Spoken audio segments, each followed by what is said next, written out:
Nakalaya na ang drag artist sa Pura Luca Vega matapos muling arestuhin kahapon. Kinundina ng ilang grupo ang anilay pagkitil sa kanyang karapatan bilang artist. Nasa frontline ng balitang yan si Justine Punsalang. Kaninang alas 5:30 ng hapon nang makalabas ng kulungan ang drag artist na si Amadeus Fernande Pagente o mas kilala bilang Pura Luca Vega. Sinalubong siya ng kanyang nanay at kapatid.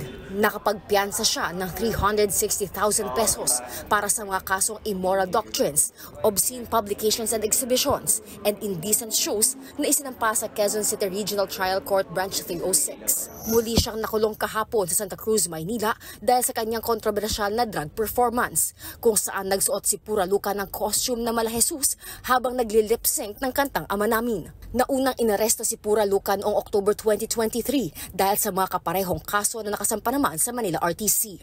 Taos-puso ang kanyang pasasalamat sa mga tumulong para makalikom ng pondo sa kanyang piyansa.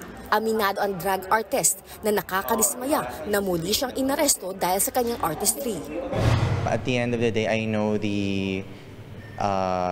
that this is bigger than what I'm experiencing. It sends a precedent for what might happen for artists that are just going out there creating their own art, yeah, and expressing themselves and their, how they express their religiosity, their expressions of faith. Sa kabila ng mga kinakaharap niyang kaso, hindi raw siya titigil sa kanyang mga performance.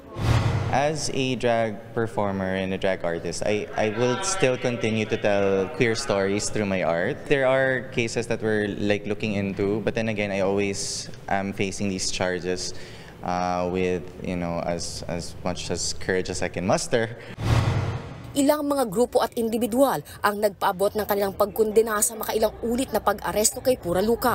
Kabilang dito ang Concerned Artists of the Philippines na naniniwalang may malawak itong implikasyon sa artistic community.